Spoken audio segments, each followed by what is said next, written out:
When I first started riding, I decided to take the motorcycle safety course.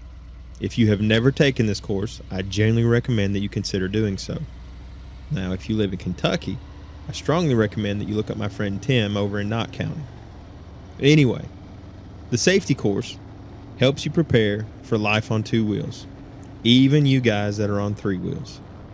You learn how to handle the weight of a motorcycle, the physics involved in riding, slow speed maneuvers, obstacle avoidance, short distance stops, among countless other important techniques that will keep you safe on the road.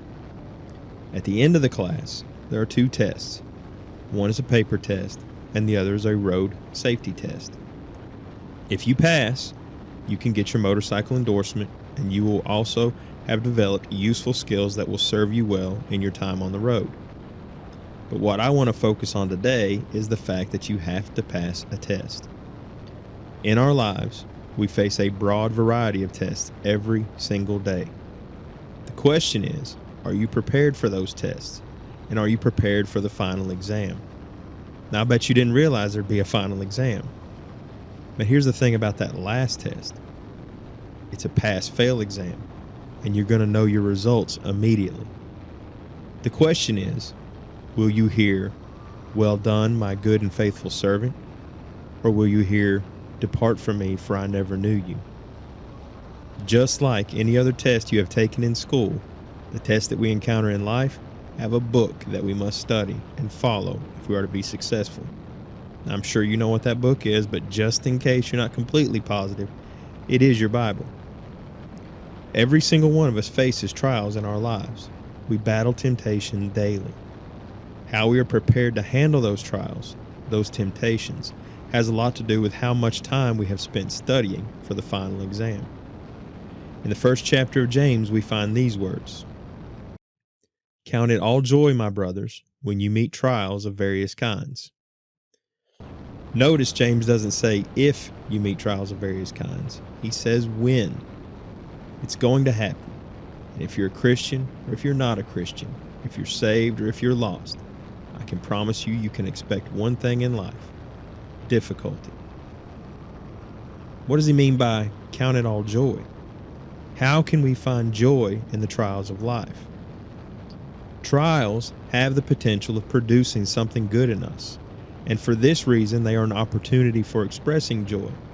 Knowing there is a bigger picture, we can consider trials as things to rejoice in, even though joy is contrary to our normal reaction. James urges us to work on changing our attitude towards trouble from dread to positive expectation, faith, trust, and even joy. How many of us find it so easy to question God or to say, "Why me?" when we encounter the trials and temptations of life? Some may be even tempted to blame God, but there's something that I really want you to make note of. If you look at the 3rd and 4th verses in James chapter 1. "Or you know that the testing of your faith produces steadfastness. And let steadfastness have its full effect, that you may be perfect and complete, lacking in nothing." These trials are tests sent by God that produce a steadfastness within us, that cause us to stand strong in the face of adversity, to know that we have a Redeemer who will not forsake us. The other form of trials we face come in the daily temptations that we endure. These are not from God. These temptations are of the devil. Now, yes, God does allow them to happen, but he also provides us with the means to overcome them. No temptation has overtaken you that is not common to man. God is faithful, and he will not let you be tempted beyond your ability.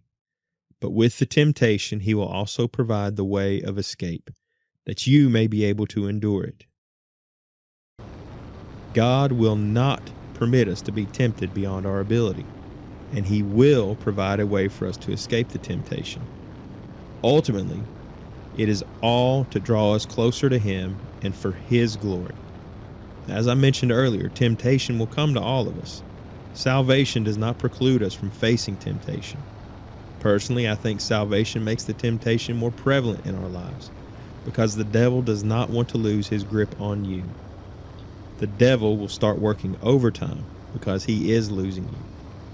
I saw a shirt recently at a Christian motorcycle shop in Mississippi. It's actually an old C.S. Lewis quote, and it reads, "My prayer is that when I die, all of hell rejoices that I am out of the fight." There is a way of escape from the temptation and the trials. You'd better find it. It will be God's way. It will not be in your strength. It is God who makes a way. We fail so often because we think we can do it on our own, because we try to do it our way. I'm here to tell you this much. God's plan for us is to face the trials of life. God's plan for us is to face the temptations of life, not to make excuses, because God is faithful and God will be there. And so we are to face those temptations.